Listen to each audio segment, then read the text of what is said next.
Alright, as per request on one of our YouTube comments, someone said, hey, I want to see that Lord of the Feast in better view.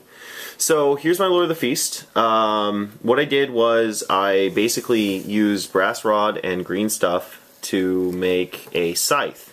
The blade of the scythe is actually the Lord of the Feast's sword. I used his sword blade and bent it slightly inwards so that the runes were on the outside of the scythe and the actual sharp edge was on the inside.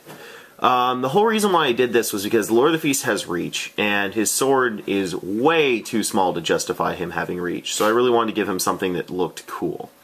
So for the scythe itself, the haft of the scythe, I used a brass rod, the smallest one I could find. It cost about 40 cents for roughly 12 inches of it. I clipped off about 1.5 inches and then covered it in green stuff after I drilled through his hand and placed it through it. The green stuff I used was standard Games Workshop green stuff. I then made vines to wrap around the end cap and also around the blade of the scythe.